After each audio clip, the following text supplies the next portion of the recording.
ವೀಕ್ಷಕರಿಗೆಲ್ಲ ನಮಸ್ಕಾರಗಳು. ನಮ್ಮ ನಾಡಿನ ಖ್ಯಾತ ಮಕ್ಕಳ ಸಾಹಿತಿಗಳಾದ ಶ್ರೀ ಕಂಚಾಣಿ ಶರಣಪ್ಪ ಶಿವಸಂಗಪ್ಪ ಅವರು ನಮ್ಮ ಜೊತೆಗೆ ಇವತ್ತು ನಮ್ಮವರು ಕಾರ್ಯಕ್ರಮದಲ್ಲಿ ಇದ್ದಾರೆ. ಅವರಿಗೆ ನಮಸ್ಕಾರಗಳು. ನಮಸ್ಕಾರ. ಶ್ರೀ ಕಂಚಾಣಿ ಶರಣಪ್ಪ ಶಿವಸಂಗಪ್ಪ ಅವರು ಬಿಜಾಪುರ ಜಿಲ್ಲೆಯ ಮುದ್ದೇಬಿಹಾಳ ತಾಲೂಕಿನ ಸರೂರು ಗ್ರಾಮದವರು. ಗ್ರಾಮೀಣ ಪ್ರದೇಶದಲ್ಲಿದ್ದುಕೊಂಡು 39 ವರ್ಷಗಳ ಕಾಲ ಪ್ರಾಥಮಿಕ ಶಾಲಾ ಶಿಕ್ಷಕರಾಗಿ ವಿವಿಧ ಕಡೆ ಸೇವೆ ಸಲ್ಲಿಸ್ತಾ ಮಕ್ಕಳ ಸಾಹಿತ್ಯದ ನೆಲೆಯಲ್ಲಿ ತಮ್ಮನ್ನು ವಿಶೇಷವಾಗಿ ಗುರುತಿಸಿಕೊಂಡು ಕೆಲಸ ಮಾಡಿರ್ತಕ್ಕಂಥವ್ರು. ಬಿಜಾಪುರ ಜಿಲ್ಲೆ ಮಕ್ಕಳ ಸಾಹಿತ್ಯದ ತವರೂರು ಅಂಥೇಳಿನೇ ನಾಡಿನಲ್ಲಿ ಖ್ಯಾತಿಯಾಗಿರ್ತಕ್ಕಂಥದ್ದು. ಅಲ್ಲಿ ಶಂಗು ಬಿರಾದಾರ್, ಈಶ್ವರಚಂದ್ರ ಚಿಂತಾಮಣಿ, ಶಿಶು ಸಂಗಮೇಶ್ ಅವರ ಜೊತೆಯಾಗಿ ಕಂಚಾಣಿ ಶರಣಪ್ಪನವರು ಕೂಡ ತುಂಬ ಪ್ರಸಿದ್ಧರಾಗಿರ್ತಕ್ಕಂಥವ್ರು. ಅವರ ಮಕ್ಕಳ ಸಾಹಿತ್ಯದ ನೆಲೆಯಲ್ಲಿ ಕಾವ್ಯ, ಕಥೆ, ನೀತಿಬೋಧಕವಾಗಿರತಕ್ಕಂಥ ಚಿಂತನೆಗಳು, ಅದರ ಜೊತೆಗೆ ಬಹಳ ವಿಶೇಷವಾಗಿ ಶಿಶುಪ್ರಾಸಗಳು ಅವರಿಂದ ಪ್ರಕಟಗೊಂಡಿದ್ದುಂಟು.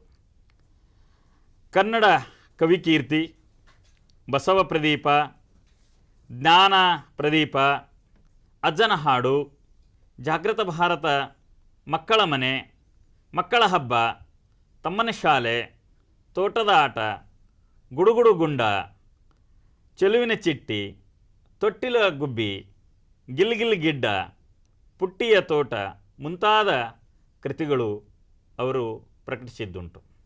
ಇದರ ಜೊತೆಗೆ ಅವರ ಸಾಹಿತ್ಯವನ್ನು ಅರಸಿ ಹಲವಾರು ಪ್ರಶಸ್ತಿ ಪುರಸ್ಕಾರಗಳು ಬಂದಿವೆ. ಅವುಗಳಲ್ಲಿ ಬಹಳ ಪ್ರಮುಖವಾಗಿರ್ತಕ್ಕಂಥವುಗಳು ಕರ್ನಾಟಕ ಸಾಹಿತ್ಯ ಅಕಾಡೆಮಿ ಪುಸ್ತಕ ಬಹುಮಾನ, ಕನ್ನಡ ಸಾಹಿತ್ಯ ಪರಿಷತ್ತು ಕೊಡುವಂಥ ವಸುದೇವ ಭೂಪಾಳಂ ಪ್ರಶಸ್ತಿ, ಧಾರವಾಡದ ಮಕ್ಕಳ ಮನೆಯ ಮಕ್ಕಳ ಸಾಹಿತ್ಯ ಪ್ರಶಸ್ತಿ, ರಾಷ್ಟ್ರೀಯ ಬಾಲ ಸಾಹಿತ್ಯ ಪುರಸ್ಕಾರ, ಬಾಗಲಕೋಟೆಯಲ್ಲಿ ಜರುಗಿರ್ತಕ್ಕಂಥ ವಿಜಾಪುರ ಜಿಲ್ಲಾ 5ನೇ ಮಕ್ಕಳ ಸಾಹಿತ್ಯ ಸಮ್ಮೇಳನದ ಅಧ್ಯಕ್ಷತೆ ಪದವಿ, ರಾಜ್ಯ ಮಟ್ಟದ ಮಕ್ಕಳ ಸಾಹಿತ್ಯ ಸಮ್ಮೇಳನದ ಅಧ್ಯಕ್ಷತೆ, ಬಿಜಾಪುರ ತಾಲೂಕಾ ಪ್ರಥಮ ಕನ್ನಡ ಸಾಹಿತ್ಯ ಸಮ್ಮೇಳನದ ಅಧ್ಯಕ್ಷತೆ, ಬೆಳಗಾವಿಯ ನಾಗನೂರು ರುದ್ರಾಕ್ಷಿ ಮಠದ ಶರಣೆ ಸಾವಿತ್ರಮ್ಮ ಬೆಳವಡಿ ಸ್ಮಾರಕದ ಕರ್ನಾಟಕ ಗಾಂಧಿ ಹರಡೇಕರ್ ಮಂಜಪ್ಪನವರ ಹೆಸರಿನಲ್ಲಿ ಕೊಡ್ತಕ್ಕಂಥ ವಿಶೇಷ ಸಾಹಿತ್ಯ ಪ್ರಶಸ್ತಿ ಅವರಿಗೆ ಸಂದಿವೆ. ಅವರು ಮಕ್ಕಳ ಸಾಹಿತ್ಯದಲ್ಲಿ ಸಾಧಿಸಿರುವ ಸಾಧನೆ ಅಪರೂಪವಾದದ್ದು. ಇವತ್ತು ನಮ್ಮೊಂದಿಗೆ ಅವರು ತಮ್ಮ ಅನುಭವಗಳನ್ನು ಹಂಚಿಕೊಳ್ಳಿಕ್ಕೆ ಜೊತೆಯಾಗಿದ್ದಾರೆ. ಅವರನ್ನು ಈಗ ನಾವು ಅವರ ಸಾಹಿತ್ಯದ ಅನುಭವಗಳನ್ನು ಹಂಚಿಕೊಳ್ಳಿಕ್ಕೆ ನಾನು ಮೊದಲನೇದಾಗಿ ತಾವು ಬಾಲ್ಯದಲ್ಲಿ ಈ ಸಾಹಿತ್ಯ ಪರಿಸರಕ್ಕೆ ಬರಲಿಕ್ಕೆ ಕಾರಣರಾದವರು ಯಾರು ಮತ್ತು ಒಟ್ಟಾಗಿ ಸಾಹಿತ್ಯದ ನೆಲೆಯಲ್ಲಿ ತಮ್ಮನ್ನು ಗುರುತಿಸೋ ಆರಂಭದ ನೆಲೆಯೊಳಗೆ ಈ ಕ್ಷೇತ್ರಕ್ಕೆ ಬರಲಿಕ್ಕೆ ತಮಗೆ ಯಾರು ಕಾರಣರು ಮತ್ತು ಅದರ ವಿಶೇಷ ಆಸಕ್ತಿ ಪ್ರಭಾವಗಳು ಏನೇನು ಅನ್ನೋದನ್ನು ನಾನು ಕೇಳಕ್ಕೆ ಇಷ್ಟಪಡ್ತೇನೆ ಸರ್. ಮೊದಲಿಗೆ ನಮ್ಮದು ನಾನು ಹುಟ್ಟಿ ಬೆಳೆದಂಥ ಊರು ಮುದ್ದೇಬಿಹಾಳ ತಾಲೂಕಿನ ಸರೂರು ಎನ್ನತಕ್ಕಂಥ ಒಂದು ಚಿಕ್ಕ ಹಳ್ಳಿ. ಅದು ಸಾಮಾನ್ಯವಾಗಿ ಒಂದು ಸಾಂಸ್ಕೃತಿಕ ಕೇಂದ್ರ ಅಂತ ಹೇಳಿದ್ರೂ ತಪ್ಪಾಗಲಿಕ್ಕಿಲ್ಲ.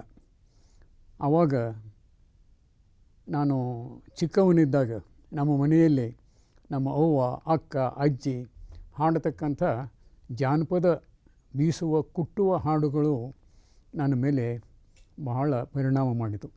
ಅದು ಅಲ್ಲದೇ ಈ ರೈತರು ಈ ಹಂತಿಯ ಹಾಡುಗಳು ಅವುಗಳು ಕೂಡ ನನ್ನನ್ನು ಆಕರ್ಷಿಸಿತು. ಇಷ್ಟೇ ಅಲ್ಲ, ನಾನು ಸ್ವತಃ ಅಲ್ಲಿ ಹಂತಿಯನ್ನು ಹೊಡೆಯುವಾಗ ನಾನು ಪದಗಳನ್ನು ಹಾಡುತ್ತಾ ಆನಂದದಿಂದ ಕುಣಿದಾಡುತ್ತಿದ್ದೆ. ಮತ್ತು ಅಲ್ಲಿ ನಮ್ಮಲ್ಲಿ ಆಗ್ತಕ್ಕಂಥ ಜಾತ್ರೆಯ ಉತ್ಸವಗಳೊಳಗೆ ಲಾವಣಿ ಹಾಡು, ಡೊಳ್ಳಿನ ಹಾಡು ಮುಂತಾದ ಹಾಡುಗಳು ನನ್ನ ಮೇಲೆ ಭಾಳಷ್ಟು ಪರಿಣಾಮ ಮಾಡಿ ಸಾಹಿತ್ಯದ ಕಡೆಗೆ ಒಲವು ಮೂಡಿಸಿದವು. ಆನಂತರ ನಾನು ಶಿಕ್ಷಣವನ್ನು ಪಡೀಬೇಕಾಯಿತು ಅಂದ್ರೆ ನನಗೆ ಈಗ ಅದನ್ನೆಲ್ಲ ನೆನಪಾದಾಗ ವಿಷಾದ ಅನ್ನಿಸ್ತದೆ. 3 ಊರುಗಳನ್ನು ಅಡ್ಡಾಡಿ 3 ಊರುಗಳನ್ನು ತಿರುಗಾಡಿ ನಾನು 7ನೇ ಆಗಿನ ಮುಲ್ಕಿ ಪರೀಕ್ಷೆ ಪಾಸಾಗಬೇಕಾಯಿತು. ಮುಂದೆ ಶಿಕ್ಷಣ ಸೌಕರ್ಯ ಇರಲಾರ್ದಕ್ಕೆ ವಿಜಾಪುರದ ಶಿಕ್ಷಕ ತರಬೇತಿ ಕೇಂದ್ರಕ್ಕೆ ನಾನು ಪ್ರವೇಶ ಮಾಡಬೇಕಾಯಿತು. ಅಲ್ಲಿ ನಮಗೆ ಕನ್ನಡವನ್ನು ಬೋಧನೆ ಮಾಡತಕ್ಕಂಥ ಶಿಕ್ಷಣ ತಜ್ಞರಾದಂಥ ಹಿರಿಯರಾದಂಥ ನನ್ನ ಗುರುಗಳು ರೋಡೇಕರ್ ಶ್ಯಾಮರಾಯರವರು ನನಗೆ ಈ ಸಾಹಿತ್ಯದಲ್ಲಿ ಒಲವನ್ನು ಮೂಡಿಸಿದರು. ಮತ್ತು ಸಹಪಾಠಿಗಳಾದಂಥ ಶಂಭು ಬಿರಾದಾರ, ಶಿವಸು ಸಂಗಮೇಶ್ವರವರು ಒಡನಾಟದೊಳಗೂ ನಾನು ಸಾಹಿತ್ಯ ರಂಗದೊಳಗೆ ಇಳಿಬೇಕಾಯಿತು. ಮತ್ತು ಈ ಆಸಕ್ತಿ ಎಲ್ಲಿಯವರೆಗೆ ಇತ್ತು ಅಂತಂದ್ರೆ ಓದುವ ಅಭಿರುಚಿ ನನ್ನಲ್ಲಿ ಬಹಳ ಬೆಳೀತು. ಕನ್ನಡವನ್ನು ಮತ್ತು ಬಾಲ ಸಾಹಿತ್ಯವನ್ನು ಓದತಕ್ಕಂಥ ಅಭಿರುಚಿ ಬೆಳೀತು. ಎಷ್ಟು ಬೆಳೀತು ಅಂತಂದ್ರೆ ನನಗೀಗ ಅವನ್ನೆಲ್ಲ ನೆನೆಸ್ಕೊಂಡಾಗ ನನಗೆ ಆಶ್ಚರ್ಯ ಅನ್ನಿಸ್ತದೆ. ನಾನು 7ನೇ ಪಾಸಾದಂಥವ 49ನೇ ವಯಸ್ಸಿಗೆ ಮೈಸೂರಿನ ಇದು ಯಾವುದು ಅಂಚೆ ತರಬೇತಿನ ಇದರೊಳಗೆ MA ಕುಳಿತುಕೊಂಡು ಆ ಪದವಿಯನ್ನು ಪಡಿಬೇಕಾಯಿತು. ಇದು ನನ್ನದ ಇದು ಸಾಧನೆ. ಮತ್ತು ಇಲ್ಲಿ ಒಲವನ್ನು ಮೂಡಿಸಿದಂಥ ನಾನು ಶಿಕ್ಷಕ ವೃತ್ತಿಯನ್ನು ಮಾಡ್ತಕ್ಕಂಥ ಸಂದರ್ಭದೊಳಗೆ ಆವಾಗ ನಾವು ಮಕ್ಕಳಿಗೆ ಪಾಠಗಳನ್ನು ಹೇಳುವಾಗ ಅಲ್ಲಿ ಇದ್ದಂಥ ಪಠ್ಯಪುಸ್ತಕದೊಳಗಿನ ಹಾಡು ಕಥೆಗಳು ಮಕ್ಕಳಿಗೆ ಸಾಲ್ತಿರಲಿಲ್ಲ. ಇನ್ನೂ ಹೆಚ್ಚಾಗಿ ಪೂರಕ ಸಾಹಿತ್ಯವನ್ನು ನಾವು ಒದಗಿಸಬೇಕಾಗ್ತಿತ್ತು. ಆವಾಗ ಆ ಸೌಕರ್ಯ ಇದ್ದಿದ್ದಿಲ್ಲ. ಆ ಮಕ್ಕಳನ್ನು ತಣಿಸುವ ಸಲುವಾಗಿ ನಾನೇ ಸ್ವತಃ ಹಾಡುಗಳನ್ನು ಕತೆಗಳನ್ನು ರಚಿಸಿ ಹೇಳಬೇಕಾಗ್ತಿತ್ತು. ಈ ರೀತಿಯಾಗಿ ಮಕ್ಕಳ ಸಾಹಿತ್ಯದ ಕೃಷಿಯೊಳಗೆ ನಂದು ಇದು ಪ್ರಾರಂಭ ಆಯಿತು. ಮಕ್ಕಳ ಸಾಹಿತ್ಯದ ನೆಲೆಯೊಳಗೆ ತಾವು ಕೆಲಸ ಮಾಡ್ಕೋತು ಇದ್ರಿ ಅನ್ನುವಂಥದ್ದು ಹೇಳೋದು ಬೆಳಕ ಪ್ರೌಢ ಸಾಹಿತ್ಯವನ್ನು ತಾವು ಓದ್ಕೊಂಡಿರ್ತಕ್ಕಂಥವ್ರು, ಸ್ನಾತಕೋತ್ತರ ಪದವಿಯನ್ನ ಮುಗಿಸಿರ್ತಕ್ಕಂಥ ತಾವು ಪ್ರೌಢ ಸಾಹಿತ್ಯದ ಬಗ್ಗೆನೂ ಆಸಕ್ತಿಯನ್ನ ಬೆಳೆಸ್ಕೊಳ್ಳಾರ್ದನೆ ಹೆಚ್ಚು ಮಕ್ಕಳ ಸಾಹಿತ್ಯದ ಕಡೆಗೇನೆ ಒಲವನ್ನ ತೋರ್ಲಿಕ್ಕೆ ಇನ್ನೂ ಮುಖ್ಯ ಕಾರಣಗಳು ಏನಾದರೂ ತಮ್ಮಲ್ಲಿ ತಮಗೆ ಹೇಳಲಿಕ್ಕೆ ಸಾಧ್ಯ ಆಗ್ತದೆನಾ? ಪ್ರೌಢ ಸಾಹಿತ್ಯದ ಬಗ್ಗೆನೂ ನನ್ನ ಬಗ್ಗೆ ಆಸಕ್ತಿ ಇತ್ತು. ಅದರ ಬಗ್ಗೆ ನಾನು ವ್ಯಾಸಂಗ ನಾನು ಮಾಡಿದ್ದ ಉಂಟು. ಆದರೆ ಈ ಶಿಕ್ಷಕನಾದುದರಿಂದ ಮಕ್ಕಳ ಸಂಪರ್ಕ ನನಗೆ ಹೆಚ್ಚು ಬಂದುದರಿಂದ ಮನೆಯೊಳಗಿನ ಮಕ್ಕಳು, ಓಣಿಯೊಳಗಿನ ಮಕ್ಕಳು, ಸ್ಕೂಲಿನೊಳಗಿನ ಮಕ್ಕಳು ಅವುಗಳ ಆಟ, ನೋಟ, ಮುದ್ದಾಟ ಆಕರ್ಷಣೆ ಮಾಡಿ ಈ ಮಕ್ಕಳ ಸಾಹಿತ್ಯವನ್ನೇ ರಚಿಸಲಿಕ್ಕೆ ನನ್ನಲ್ಲಿ ಒಲವನ್ನು ಮೂಡಿಸಿದವು. ಸರಿ, ಅಂದ್ರೆ ಒಟ್ಟಾಗಿ ತಾವು ಪ್ರಾಥಮಿಕ ಶಾಲಾ ಶಿಕ್ಷಕರಾಗಿರೋದ್ರಿಂದ ಮಕ್ಕಳ ಒಡನಾಟದ ಸಂದರ್ಭದಲ್ಲಿ ಅವರಿಗೆ ತಮ್ಮದೇ ಆದ ಸಾಹಿತ್ಯ, ಇನ್ನೊಬ್ಬರ ಸಾಹಿತ್ಯ ಕಲಿಸೋದ್ರ ಜೊತೆಗೆ ತಾವು ಸೃಷ್ಟಿ ಮಾಡಿರ್ತಕ್ಕಂಥ ಸಾಹಿತ್ಯ ಕಲಿಸಿರ್ತಕ್ಕಂಥದ್ದು ನಿಜಕ್ಕೂ ಬಹಳ ಮೆಚ್ಕೋಬೇಕಾಗಿರ್ತಕ್ಕಂಥ ಸಂಗತಿ ಸರ್. ಇದು ಎಲ್ಲ ಶಿಕ್ಷಕರಿಗೆ ಮಾರ್ಗದರ್ಶಕ ಆಗಿರ್ತಕ್ಕಂಥ ಮಾತು ಅಂತ ನಾನು ಅಂದ್ಕೊಳ್ತೀನಿ. ಹೀಗೆ ಮಕ್ಕಳ ಸಾಹಿತ್ಯದಲ್ಲಿ ತಾವು ಪ್ರವೇಶ ಮಾಡಿ ಹಲವಾರು ವರ್ಷಗಳಿಂದ ಮಕ್ಕಳ ಸಾಹಿತ್ಯದ ಕೃಷಿಯಲ್ಲಿ ತೊಡಗಿಕೊಂಡಿರ್ತಕ್ಕಂಥವ್ರು. ಇಂದಿನ ಸಂದರ್ಭದಲ್ಲಿ ಮಕ್ಕಳ ಸಾಹಿತ್ಯ ಸೃಷ್ಟಿಯ ವೇಗ ಅಷ್ಟೊಂದು ಪರಿಣಾಮಕಾರಿ ಇಲ್ಲೇನೋ ಅಂತ ಒಂದು ಅನಿಸ್ತಾ ಇದೆ. ಈ ಹಿನ್ನೆಲೆ ಒಳಗೆ ಮಕ್ಕಳ ಸಾಹಿತ್ಯ ಇಂದಿನ ಸಂದರ್ಭದಲ್ಲಿ ಎದುರಿಸ್ತಕ್ಕಂಥ ಸವಾಲುಗಳು ಏನು ಮತ್ತು ಅದಕ್ಕೆ ತಮ್ಮದೇ ಆದ ಪರಿಹಾರಗಳೇನಾದರೂ ಕೊಡಲಿಕ್ಕೆ ತಾವು ಇಚ್ಛಿಸ್ತೀರಾ ಸರ್? ಮಕ್ಕಳ ಸಾಹಿತ್ಯ ಅಷ್ಟೇನು ಕುಂಠಿತವಾಗಿಲ್ಲ, ಅದು ಬೆಳೀತಾ ಇದೆ. ಸಮಸ್ಯೆಗಳು ಏನು ಅಂತಂದ್ರೆ ಮಕ್ಕಳಿಗಾಗಿ ರಚಿಸಲ್ಪಟ್ಟಂಥ ಪುಸ್ತಕಗಳ ಮಾರಾಟ ಕಡಿಮೆ. ಅದನ್ನು ಪುಸ್ತಕಗಳನ್ನು ಪ್ರಕಟ ಮಾಡಲಿಕ್ಕೆ ಪ್ರಕಾಶಕರು ಮುಂದೆ ಬರ್ತಾ ಇಲ್ಲ. ಯಾರಾದರೂ ಪ್ರಕಾಶಕರು ಬಂದರು ಅಂತಂದ್ರೆ ನಮ್ಮ ಕೃತಿಯ ಹಕ್ಕನ್ನೇ ನಾವು ಬಿಟ್ಟು ಕೊಡಬೇಕಾಗ್ತದೆ. ಒಂದು ಮಕ್ಕಳ ಕಥಾ ಸಂಕಲನ, ಕವನ ಸಂಕಲನ ಇವನು ಪ್ರಕಟ ಮಾಡಿರಿ ಅಂತ ಪ್ರಕಾಶಕರಲ್ಲಿ ಹೋದಾಗ ಆ ಮಕ್ಕಳ ಹಕ್ಕನ್ನೇ ಬಿಟ್ಟು ಕೊಡಬೇಕಾಗ್ತದೆ. ಮಕ್ಕಳ ಹಕ್ಕನ್ನು ಪುಸ್ತಕದ ಹಕ್ಕನ್ನು ಬಿಟ್ಟು ಕೊಡುವುದು ಅಂತಂದ್ರೆ ಅದು ಮಕ್ಕಳನ್ನೇ ಮಾರಿಕೊಂಡಂಗೆ ಅಂತ ನಂದು. ಪುಸ್ತಕಗಳು ಅಂತಂದ್ರೆ ನಮ್ಮ ಮಾನಸಿಕ ಸಂತಾನ, ಅದರ ಹಕ್ಕು ಬಿಟ್ಟು ಕೊಡೋದಪ್ಪ ಅಂತಂದ್ರೆ ನಾವು ಮಕ್ಕಳನ್ನೇ ಮಾರಿಕೊಂಡಂಗೆ. ಹೀಗಾಗಿ ಅಂದ್ರೆ ಮಕ್ಕಳ ಸಾಹಿತ್ಯದ ಪ್ರಕಟಣೆಗೆ ತುಂಬಾ ಕೊರತೆ ಸವಾಲುಗಳಿದ್ದಾವೆ. ನಾವು ಬ್ಯಾಂಕಿನ ಸಾಲ ಮಾಡಿ ಮತ್ತು ಯಾವುದಾದರೂ ದಾನಿಗಳಿಂದ ಹಣವನ್ನು ಪಡೆದು ಪುಸ್ತಕ ಪ್ರಕಟ ಮಾಡಿದ್ರೂ ಅವುಗಳ ಮಾರಾಟ ಆಗೋದಿಲ್ಲ. ಆದರೆ ಗ್ರಂಥಾಲಯದವರು, ಪುಸ್ತಕ ಪ್ರಾಧಿಕಾರದವರು ಆ ಪುಸ್ತಕಗಳನ್ನೇನೋ ಖರೀದಿ ಮಾಡ್ತಾ ಇದ್ದಾರೆ. ಅಷ್ಟರ ಮಟ್ಟಿಗೆ ಅದು ನಮಗೆ ಅಂದರೆ ಮಕ್ಕಳ ಸಾಹಿತಿಗಳಿಗೆ ಪೂರಕ ಆಗುವುದಿಲ್ಲ ಅಂತ ನನ್ನ ಒಂದು ತಿಳುವಳಿಕೆ.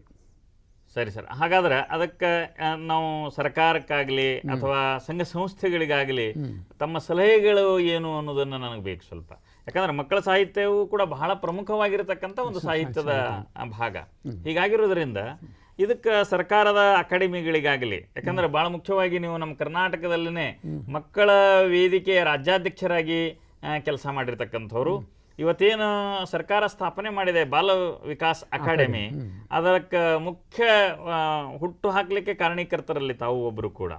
ಈ ಹಿನ್ನೆಲೆಯಲ್ಲಿ ಬಾಲ ವಿಕಾಸ ಅಕಾಡೆಮಿ ಮಾಡಬೇಕಾಗಿರ್ತಕ್ಕಂಥ ಕರ್ತವ್ಯಗಳು ಮತ್ತು ಈ ಪ್ರಕಟಣಾ ನೆಲೆಯೊಳಗೆ ಅವರು ಏನೇನು ಕೆಲಸ ಮಾಡಬೇಕು, ಸಂಘ ಸಂಸ್ಥೆಗಳು ಏನು ಕೆಲಸ ಮಾಡಬೇಕು, ಇದರೇ ಆದ ಒಂದು ಪ್ರಕಾಶಕರ ಕೂಟ, ಮಕ್ಕಳ ಸಾಹಿತ್ಯವನ್ನೇ ವಿಶೇಷವಾಗಿ ಪ್ರಕಟಣೆ ಮಾಡತಕ್ಕಂಥ ಒಂದು ಪ್ರಕಾಶಕರ ನೆಲೆ ಹುಟ್ಕೋಬೇಕು ಹೇಗೆ ಅನ್ನೋದಕ್ಕೆ ತಮ್ಮ ಅಭಿಪ್ರಾಯಗಳೇನು ಸರ್? ಅದು ಬಹಳ ಉತ್ತಮವಾದಂಥ ತಾವು ಹೇಳ್ತಕ್ಕಂಥ ವಿಚಾರ ಅದು. ಈಗ ಮಕ್ಕಳ ಇದು ಬಾಲ ವಿಕಾಸ ಅಕಾಡೆಮಿ ಬಗ್ಗೆ ತಾವು ಪ್ರಸ್ತಾಪ ಮಾಡಿದ್ದಾರೆ. ಶಿಶು ಸಂಗಮೇಶ್ವರಿಂದ ಹಿಡಿದುಕೊಂಡು ಶಂಗುಗರವರು, ನಾವು ಪಾಟೀಲ್ ಪುಟ್ಟಪ್ಪನವರು ಮಕ್ಕಳ ಸಾಹಿತ್ಯ ಅಕಾಡೆಮಿನೇ ಹುಟ್ಟುಕೊಳ್ಬೇಕು ಅಂತ ತಿಳ್ಕೊಂಡು ಹೋರಾಟ ಮಾಡಿದರು. ಈಗ ಪ್ರೌಢರಿಗಾಗಿ ಕನ್ನಡ ಅಕಾಡೆಮಿ, ಕನ್ನಡ ಸಾಹಿತ್ಯದ ಅಕಾಡೆಮಿ ಹೆಂಗೆ ಹುಟ್ಟಿಕೊಂಡದ ಹಂಗೆ ಮಕ್ಕಳದ್ದು ಬಾಲ ಸಾಹಿತ್ಯ ಅಕಾಡೆಮಿ ಹುಟ್ಟಿಕೊಳ್ಳಿ ಅಂತೇಳಿ ತಿಳ್ಕೊಂಡು ನಾವು ಹೋರಾಟ ಮಾಡಿದೆವು. ಆದರೆ ಅದು ಮಿಶ್ರಣ ಆಯಿತು ಅಂತ ಅನ್ನಿಸ್ತದೆ. ಕೇವಲ ಮಕ್ಕಳ ಸಾಹಿತ್ಯದ ಇದು ಇಲ್ಲ, ಬಾಲ ವಿಕಾಸ ಅಂತ ತಿಳ್ಕೊಂಡು ಒಂದು ಉದ್ದೇಶವನ್ನು ಇಟ್ಟುಕೊಂಡು ಅದರ ರಚನೆ ಆಯಿತು. ಸಾಹಿತ್ಯದ ಜೊತೆಗೆ ಮಕ್ಕಳ ಕ್ರೀಡೆ, ಶಿಕ್ಷಣ ಇವುಗಳನ್ನು ಸೇರ್ಪಡೆ ಮಾಡಿದರು. ಸಾಹಿತ್ಯೇತರ ಶಿಕ್ಷಣ, ಕ್ರೀಡೆ ಇಂಥವುಗಳನ್ನು ಇದನ್ನು ಮಾಡಿದರು. ಆದುದರಿಂದ ಆ ಬಾಲ ವಿಕಾಸ ಅಕಾಡೆಮಿ ಇದರಿಂದ ಎಷ್ಟು ನಾವು ಆಶೆ ಇಟ್ಕೊಂಡಿದ್ದೆವು ಆ ಪ್ರಮಾಣದೊಳಗೆ ಮಕ್ಕಳ ಸಾಹಿತ್ಯದ ಪ್ರಗತಿ ಆಗುವುದಿಲ್ಲ ಅಂತ ನನಗೆ ಅನಿಸ್ಲಿಕ್ಕೆ. ಈಗ ಹಾಗಿದ್ರೆ ತಾವು ಹಿರಿಯರು, ತಮ್ಮಂತ ಅನೇಕ ಜನ ಹಿರಿಯರು ನಮ್ಮ ನಾಡಿನಲ್ಲೆಲ್ಲ ಇದ್ದಾರೆ. ಎಲ್ಲ ಮಕ್ಕಳ ಸಾಹಿತಿಗಳು ಕೂಡಿ ಆ ಬಾಲ ವಿಕಾಸ ಅಕಾಡೆಮಿಗೆ ಮಾರ್ಗಸೂಚಿಯಾಗಿರುವಂತಹ ಕೆಲವು ಅಂಶಗಳನ್ನು ತಿಳಿಸಿ ಕೊಡಬೇಕು ಅಂತ ನಾನು ಅಪೇಕ್ಷೆ ಮಾಡ್ತೇನೆ ಸರ್. ಅದೇ ಈಗ ಮಕ್ಕಳ ಸಾಹಿತಿಗಳು ಸಾಮಾನ್ಯವಾಗಿ ಗ್ರಾಮಾಂತರ ಪ್ರದೇಶದೊಳಗೆ ಇದ್ದಂಥ ಮಕ್ಕಳ ಸಾಹಿತಿಗಳ ಪುಸ್ತಕಗಳನ್ನು ಪ್ರಕಟ ಮಾಡುವುದು, ಉಚಿತವಾದ ಬೆಲೆಗೆ ಅವುಗಳನ್ನು ಮಾರಾಟ ಮಾಡುವುದು ಮತ್ತು ಮಕ್ಕಳ ಸಾಹಿತ್ಯ ಸಮಾವೇಶ ಅಥವಾ ಮಕ್ಕಳ ಸಾಹಿತ್ಯ ಅಥವಾ ಸಮಾವೇಶಗಳನ್ನು ಪದೇ ಪದೇ ಮಾಡೋದು, ಇದು ಬಾಲ ವಿಕಾಸ ಅಕಾಡೆಮಿಯ ಮುಖ್ಯ ಕರ್ತವ್ಯ ಅಂತ ನಾನು ತಿಳ್ಕೊಳ್ತಾ ಇದ್ದೇನೆ. ಮತ್ತು ಈ ಮಕ್ಕಳ ಸಾಹಿತ್ಯದೊಳಗೆ ಹೆಚ್ಚು ಕೃಷಿ ಮಾಡಿದಂಥವರಿಗೆ ಸನ್ಮಾನ ಮಾಡುವುದು, ಶ್ರೇಷ್ಠವಾದಂಥ ಕೃತಿಗಳಿಗೆ ಪ್ರಶಸ್ತಿಗಳನ್ನು ಕೊಡೋದು, ಈ ಕಾರ್ಯವನ್ನು ಅವ್ರು ಮಾಡಬೇಕು. ಮತ್ತು ಅದರ ರೂಪರೇಷೆಗಳೇನದಾವು ಇನ್ನೂವರೆಗೂ ಮಕ್ಕಳ ಸಾಹಿತಿಗಳಿಗೆ ಸ್ಪಷ್ಟವಾಗಿ ಕಂಡು ಬರ್ತಾ ಇಲ್ಲ. ಅಂದರೆ ಬಾಲ ವಿಕಾಸ ಅಕಾಡೆಮಿ ಟೀಕೆ ಮಾಡ್ತೀನಿ ಅಂತ ಅದರ ಅರ್ಥ ಅಲ್ಲ, ಅದು ಸ್ಪಷ್ಟತೆ ಆಗಬೇಕು. ಆ ದಿಶೆಯೊಳಗೆ ಎಲ್ಲ ಮಕ್ಕಳ ಸಾಹಿತಿಗಳು ತೊಡಗಬೇಕು ಅಂತಂದು ಈ ವಿಚಾರದೊಳಗೆ ನಾವು ಬಾಲ ವಿಕಾಸ ಅಕಾಡೆಮಿಗೆ ಒತ್ತಿ ಹೇಳಬೇಕಾಗಿದೆ. ಇಲ್ಲ, ಭಾಳ ಒಳ್ಳೆಯ ವಿಚಾರ ಸರ್ ಇದು. ತಾವು ಮಕ್ಕಳ ಸಾಹಿತ್ಯ ನೆಲೆಯೊಳಗೆ ಶಿಶುಪ್ರಾಸಗಳಲ್ಲಿ ಬಹಳ ವಿಶೇಷವಾಗಿ ಹೆಸರನ್ನು ಗಳಿಸಿರ್ತಕ್ಕಂಥವ್ರು. ನಿಜವಾಗಿಯೂ ತಮ್ಮ ಶಿಶುಪ್ರಾಸಗಳನ್ನು ನಮ್ಮ ಮಕ್ಕಳೆಲ್ಲ ಹಾಡ್ಕೊಂತ ತಿರುಗಾಡ್ತಿರ್ತಾರೆ. ಹೀಗಾಗಿ ಆ ಶಿಶುಪ್ರಾಸಗಳಲ್ಲಿ ತಮ್ಮ ಆಸಕ್ತಿ ಹೆಚ್ಚು ಬೆಳೀಲಿಕ್ಕೆ ಕಾರಣ ಏನು, ಮತ್ತು ಒಂದೆರಡು ನಮ್ಮ ವೀಕ್ಷಕರಿಗಾಗಿ ಶಿಶುಪ್ರಾಸಗಳನ್ನು ಹೇಳಿದ್ರೆ ಬಹಳ ಉತ್ತಮ ಆಗ್ತದೆ ಸರ್. ಈ ಶಿಶುಪ್ರಾಸಗಳು ನಾನು ರಚಿಸಲಿಕ್ಕೆ ಕಾರಣ ಏನಂತಂದ್ರೆ, ನಾನು ನಿವೃತ್ತ ಆಗುವವರೆಗೂ ಶಿಶುಪ್ರಾಸಗಳನ್ನು ರಚಿಸಿರಲಿಲ್ಲ. ಜಿ ಪಿ ರಾಜರತ್ನಂ ಅವರು ಇವರು ಶಿಶುಪ್ರಾಸಗಳಿದ್ದು ಅವು ಮಕ್ಕಳಿಗೆ ನಾವು ಹೇಳ್ಕೊತಾ ಇದ್ದೆವು. ಏನು ಈ ಶಿಶುಪ್ರಾಸಗಳ ರಚನೆಗೆ ಕಾರಣ ಅಂತಂದ್ರೆ, ಮೈಸೂರಿನ ಕೇಂದ್ರೀಯ ಭಾಷಾ ಸಂಸ್ಥಾನದವರು ಒಂದು 21 ದಿವಸದ ಶಿಶುಪ್ರಾಸ ರಚನಾ ಅಕಾಡೆಮಿಯನ್ನು ಪ್ರಾರಂಭ ಮಾಡಿದರು. ಅದಕ್ಕೆ ನಾನು ಅಭ್ಯರ್ಥಿಯಾಗಿ ಹೋದೆ. ನನಗೆ ಆಶ್ಚರ್ಯ ಅನ್ನಿಸ್ತದೆ. ಅವಾಗ ನನ್ನ ವಯಸ್ಸು ಎಷ್ಟು ಅಂತಂದ್ರೆ ಅದೇ ನಿವೃತ್ತಿಯಾಗಿದ್ದೆ ನಾನು. ಆ ವೇಳೆದೊಳಗೆ ಅಲ್ಲಿಗೆ ನಾನು ಹೋದೆ. 21 ದಿವಸಗಳವರೆಗೂ ಶಿಶುಪ್ರಾಸಗಳ ರಚನೆ ಹೇಗೆ ಆಗಬೇಕು ಅಂತ ತಿಳ್ಕೊಂಡು ಶಿಬಿರಾರ್ಥಿಗಳೊಡನೆ ಮತ್ತು ಸಂಪನ್ಮೂಲ ವ್ಯಕ್ತಿಗಳೊಡನೆ ಚರ್ಚೆ ಮಾಡಿ ಈ ಶಿಶುಪ್ರಾಸಗಳ ಕಡೆಗೆ ಹೆಚ್ಚು ಒಲವು ಮತ್ತು ಒಂದು ಥರದ ಉತ್ಸಾಹ ನನ್ನಲ್ಲಿ ಮೂಡಿತು. ಆ ದಿಸೆಯೊಳಗೆ ಸುಮಾರು ಆ 21 ದಿವಸಗಳೊಳಗೆ ಒಂದು 36-37 ಶಿಶುಪ್ರಾಸಗಳನ್ನು ನಾನು ರಚಿಸಿದೆ. ಒಂದು ಅದರೊಳಗೆ ಹೇಳ್ತಕ್ಕಂಥದ್ದು ಅಂದರೆ ಅಲ್ಲೇ ರಚಿಸಲ್ಪಟ್ಟಂಥ ಶಿಶುಪ್ರಾಸಗಳ ಸಂಕಲನನೇ ಗುಡು ಗುಡು ಗುಂಡ ಅಂತ ಹೇಳಿದ್ದು. ಇದರೊಳಗೆ ಒಂದೆರಡು ಆಕರ್ಷಣೀಯವಾದಂಥವುಗಳು ಅಂತಂದ್ರೆ, ಗುಡುಗುಡು ಗುಂಡ ದಡ ದಡ ಬಂದ, ಅಪ್ಪನ ಕಂಡು ಪಪ್ಪಪ್ಪ ಅಂದ, ಅಮ್ಮನ ಕಂಡು ಮಮ್ಮಮ್ಮ ಅಂದ, ಅಜ್ಜನ ಕಂಡು ಗಪ್ ಚುಪ್ ಅಂದ, ಅಜ್ಜಿಯ ಕಂಡು ಜಜ್ಜಜ್ಜ ಅಂದ, ಬಿಸ್ಕಿಟು ಕಂಡ ತಾ ತಾ ಅಂದ, ಕರಕರ ತಿಂದ, ಹೈ ಹೈ ಅಂದ ಅಂತ.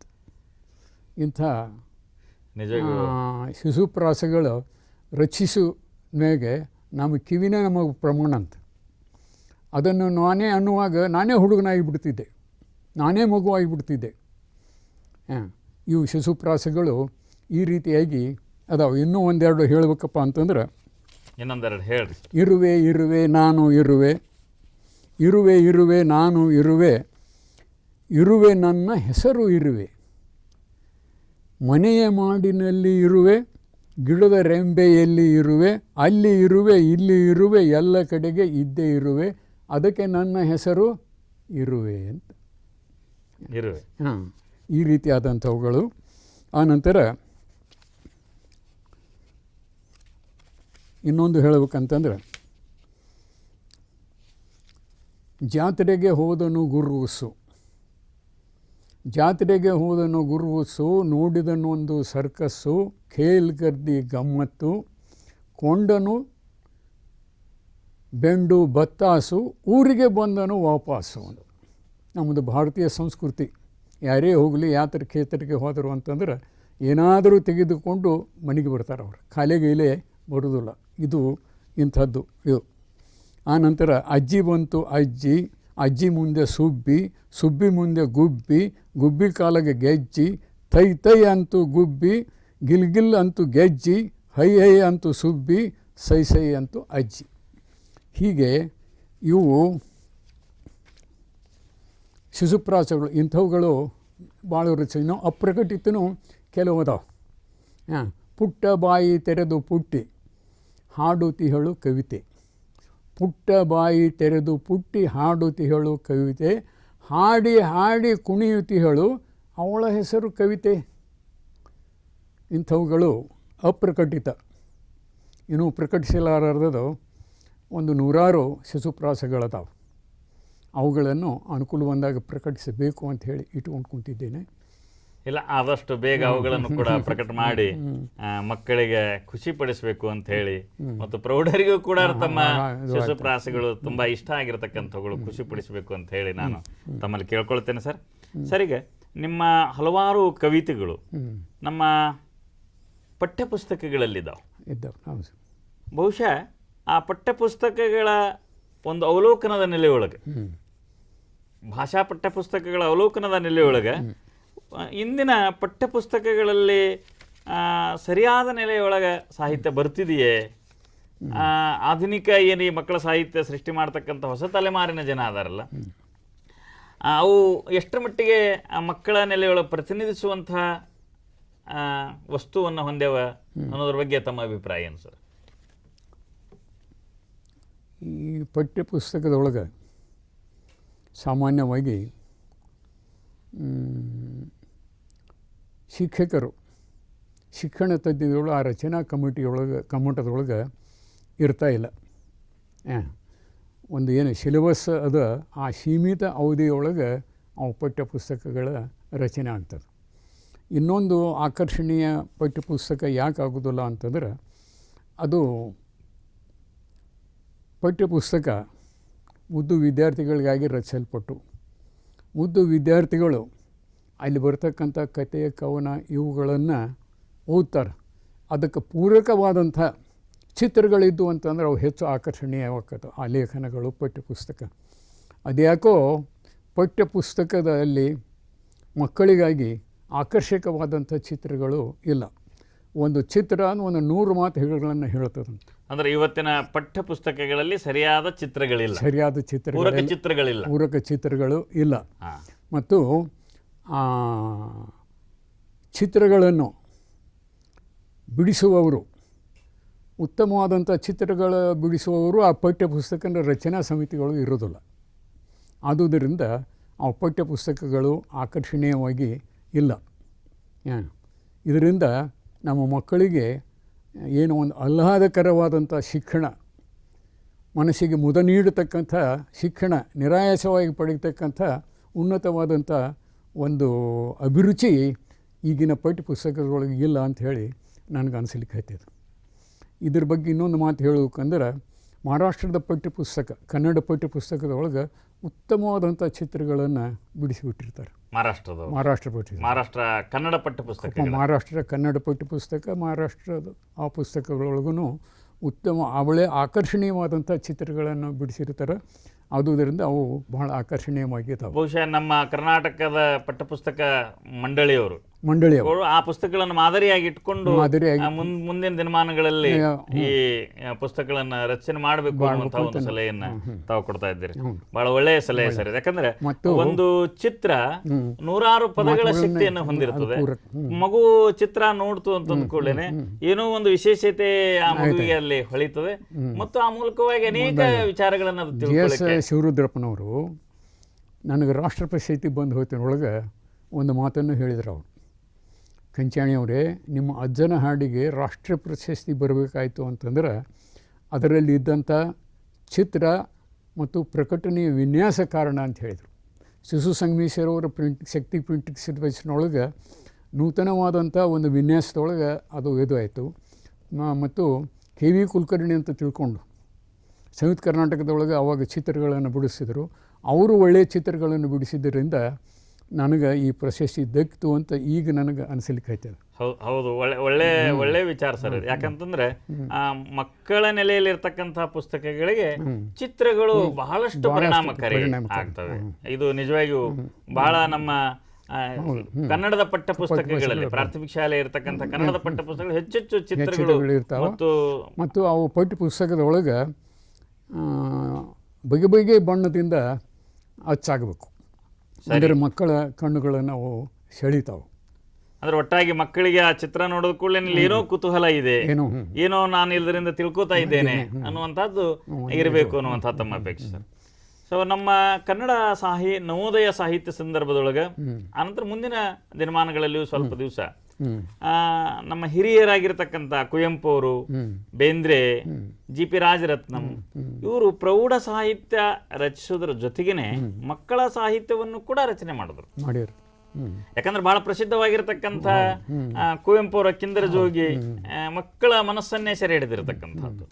ಸೊ ಇಂದಿನ ಸಂದರ್ಭದಲ್ಲಿ ಮಕ್ಕಳ ಸಾಹಿತ್ಯದಲ್ಲಿ ಕೃಷಿಯಲ್ಲಿ ತೊಡಗಿಕೊಂಡಿರ್ತಕ್ಕಂಥ ಸಾಹಿತಿಗಳು ಪ್ರೌಢ ಸಾಹಿತ್ಯದ ನೆಲೆಯಲ್ಲೇ ಕೆಲಸ ಮಾಡ್ತಾ ಇಲ್ಲ.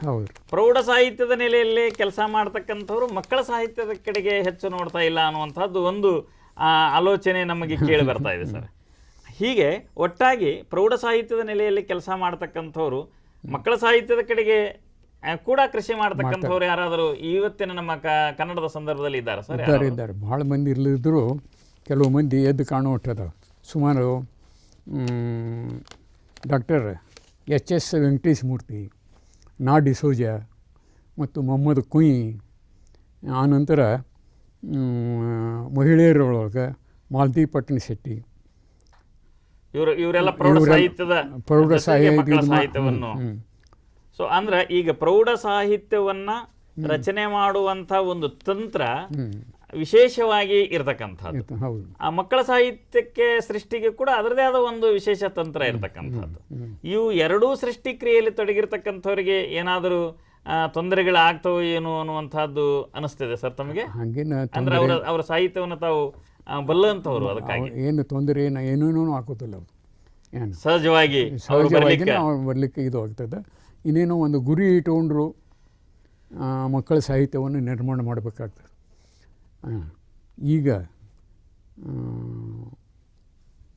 ಈ ಸಾಹಿತ್ಯ ರಚನೆಗಳೊಳಗೆ ಒಂದು ಗುರಿ ಇಟ್ಟುಕೊಂಡು ರಚಿಸಲ್ಪಡೋದು ಅಂತಂದ್ರೇ ಮಕ್ಕಳ ಸಾಹಿತ್ಯ. ಮಕ್ಕಳನ್ನೇ ಗುರಿಯಾಗಿ ಇಟ್ಟುಕೊಂಡು ರಚಿಸಲ್ಪಡ್ತದೆ. 3 ವರ್ಷದಿಂದ 6 ವರ್ಷದ ಮಕ್ಕಳು, 6 ವರ್ಷದಿಂದ 9 ಮಕ್ಕಳು, 9 ವರ್ಷದಿಂದ 15 ವರ್ಷದ ಮಕ್ಕಳು, ಹಿಂಗೆ ಮಕ್ಕಳನ್ನು ಗುರಿಯಾಗಿ ಇಟ್ಟುಕೊಂಡು ಈ ಶಿಶು ಸಾಹಿತ್ಯ ರಚಿಸಲ್ಪಡಬೇಕಾಗ್ತದೆ. ಅದು ಪ್ರೌಢ ಸಾಹಿತ್ಯದೊಳಗೆ ಹಾಗಿಲ್ಲ. 25 ವರ್ಷ ಆದ ಮಿಕ್ಕವರಿಗೆ ಅವರು ಬಗೆ ಬಗೆ ಕತೆ, ಕಾದಂಬರಿ, ಪ್ರಬಂಧ ಇವೆಲ್ಲ ರಚಿಸಲ್ಪಡ್ತಾವೆ. ಆದರೆ ಇಲ್ಲಿ ಹಾಗಲ್ಲ.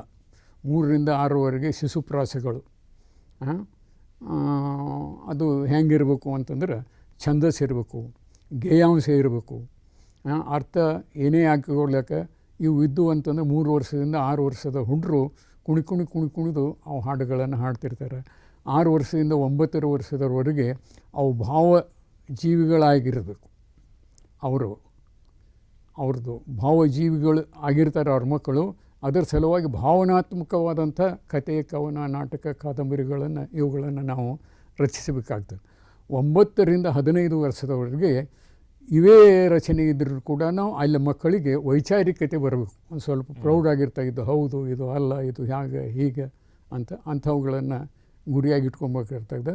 ಆದರೆ ಪ್ರೌಢ ಸಾಹಿತ್ಯದೊಳಗೆ ಈ ಅಂಶಗಳನ್ನು ಅವರು ಗಮನದೊಳಗೆ ಇಟ್ಕೊಂಡ್ರೆ ಸಾಕಾಗ್ತದೆ. ಈಗ ದೂರದರ್ಶನ ಇದೆ, ಮಕ್ಕಳ ಮನಸ್ಸನ್ನು ವಿಶೇಷವಾಗಿ ಸೆಳೀತದೆ ಸರ್. ಅದರ ಜೊತೆಗೆ ಅಂತರ್ಜಾಲ, ಈ ಕಂಪ್ಯೂಟರ್ ಸರ್, ಕಂಪ್ಯೂಟರ್ ಗೇಮ್ಸ್ ಆಗಿರ್ಬೋದು, ಬೇರೆ ಬೇರೆ ಇಂತಹದ್ದು ಒಂದು ಸಂದರ್ಭದೊಳಗೆ ಸಹಜವಾಗಿಯೇ ನಮ್ಮ ಮಕ್ಕಳ ಮನಸ್ಸು ದೂರದರ್ಶನ ಕಡೆಗೆ ಹೋಗ್ತದೆ. ಒಂದು ಅದನ್ನ ಪುಸ್ತಕಗಳ ಕಡೆಗೆ ತರ್ತಕ್ಕಂಥ, ಮಕ್ಕಳ ಸಾಹಿತ್ಯ ಓದುವ ಕಡೆಗೆ ತರ್ತಕ್ಕಂಥ ಕ್ರಮ ಮಾಡಬೇಕಾಗಿದ್ರೆ ನಾವು ಏನು ಮಾಡಬೇಕು? ಈಗ ಅಂಥ ಸಾಹಿತ್ಯ ನಿರ್ಮಿಸಲಿಕ್ಕೆ ನಮಗೆ ಸಾಧ್ಯತೆ. ಈಗ ಮಕ್ಕಳ ಸಾಹಿತ್ಯ ವರ್ತಮಾನಕ್ಕೆ ಸ್ಪಂದಿಸತಕ್ಕಂಥ ಸಾಹಿತ್ಯವನ್ನು ನಾವು ರಚನೆ ಮಾಡಬೇಕು.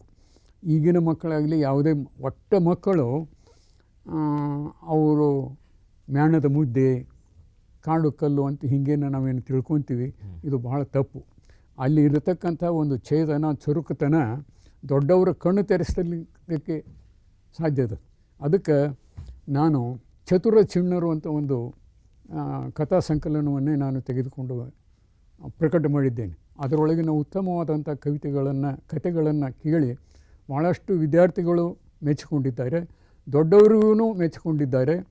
ಇದು ಒಂದು ಆರೋಗ್ಯಕರ ಲಕ್ಷಣ ಅಂತ ನಾನು ತಿಳ್ಕೊತೀನಿ. ಮಕ್ಕಳಿಗೂ ಪ್ರಿಯವಾಗಿರಬೇಕು, ದೊಡ್ಡವರಿಗೂ ಮೆಚ್ಚುಗೆ ಆಗಿರಬೇಕು.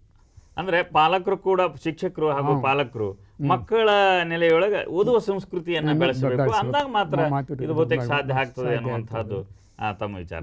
ತಾವು ನಮ್ಮ ಗುಲ್ಬರ್ಗಾ ದೂರದರ್ಶನ ಕೇಂದ್ರದ ನಮ್ಮೂರು ವಿಭಾಗಕ್ಕೆ ಬಂದು ತಮ್ಮ ಒಳ್ಳೆಯ ಅನುಭವಗಳನ್ನು ಮಕ್ಕಳ ಸಾಹಿತ್ಯದ ನೆಲೆಯಲ್ಲಿ ಹಂಚಿಕೊಂಡದ್ದಕ್ಕಾಗಿ ದೂರದರ್ಶನದ ಪರವಾಗಿ, ಕನ್ನಡ ವೀಕ್ಷಕರ ಪರವಾಗಿ ತಮಗೆ ಅನಂತ ಧನ್ಯವಾದಗಳು. ನಮಸ್ಕಾರ ಸರ್. ನಮಸ್ಕಾರ.